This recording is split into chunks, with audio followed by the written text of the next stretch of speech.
शादीशुदा लोगों को एक बड़ी सीख देने वाली कहानी। पत्नी ने न जाने क्या किया था कि पति ने उसे एक के बाद एक कई थप्पड़ जड़ दिए। हमेशा हर सिचुएशन को शांत से हैंडल करने वाली पत्नी भी इस बार इतनी आसान हो उठी कि उसने अपनी चप्पल ही निकाल कर पति की ओर दे फेंकी। चप्पल पति के बालों को छूते हुए निकल गई। ये किस्सा यहीं पर ख़त्म हो सकता था, मगर पति ने इसे अपनी मर्दानगी का विषय बना लिया और बात बस से बदतर होती चली गई। रिश्तेदारों ने भी आग में घी का काम किया। किसी ने कहा जो औरत अपने पति को चप्पल से मार सकती है वो ना ही तो वफादार हो सकती है और ना ही पतिव्रता। ऐसी औरत परिवार ही नहीं पूरे समाज पर कलंक की तरह है। बीवी के पक्ष वाले कहाँ पीछे रहने वाले थे। किसी ने कहा 21वीं सदी में भी जो स्त्री के साथ मारपीट करते हैं उन्हें तो जेल भेज देना चाहिए। तो कोई कहता है जरूर उसको कोई और पसंद आ गई होगी इसलिए अब पत्नी से मारपीट करने लगा है। बात कोर्ट तक पहुंच गई। दोनों पक्षों ने एक दूसरे के खिलाफ केस फाइल कर दिया। पति ने चरित्रहीन होने का तो पत्नी ने दहेज प्रथा और शारीरिक उत्पीड़न का आरोप लगाया। 2 वर्षों से अधिक समय के लिए केस चला था। इन 2 वर्षों के दौरान दोनों पति पत्नी अलग अलग रह रहे थे। इन 2 वर्षों के दौरान दोनों पक्षों के समर्थकों की संख्या कम हो गई थी। पहले जहां दोनों पक्षों में समर्थकों का समूह होता था, अब गिने चुने लोग रह गए थे।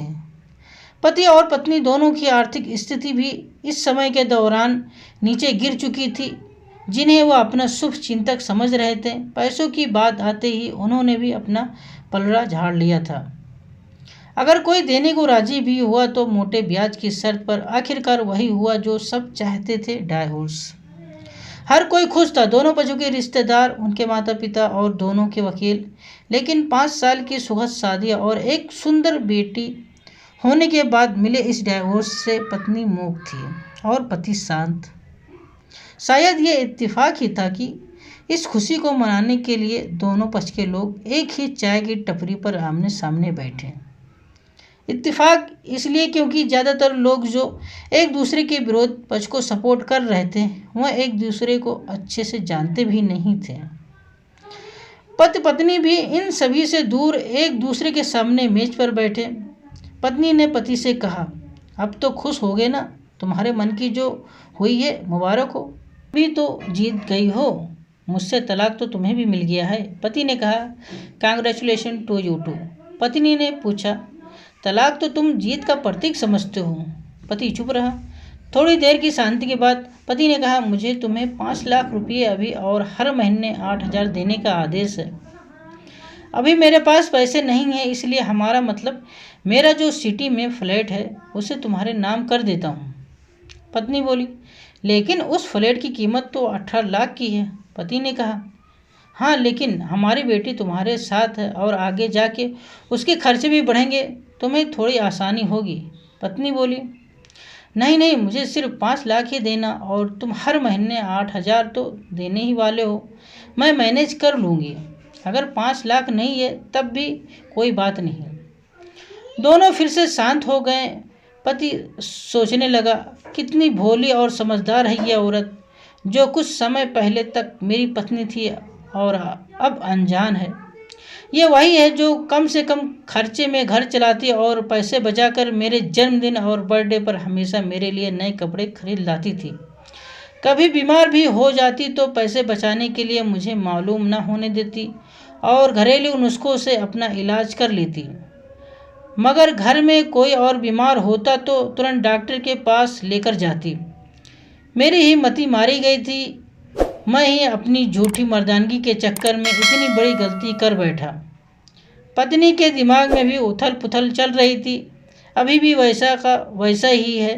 पहले भी खुद से ज़्यादा हमारे बारे में सोचता था और अब भी वही कर रहा है। ये वही आदमी है जो मुझे एक्सीडेंट से बचाने के लिए खुद मोटरसाइकिल के आगे कूद पड़ा था और अपनी उंगली तुड़वा बैठा था। पता नहीं कौन सी मनहूस घड़ी में झगड़ा कर बैठी। पति ने मौन तोड़ते हुए पूछा, अब तुम्हारे कमर में दर्द कैसा है? ज़्यादा तकलीफ तो नहीं होती?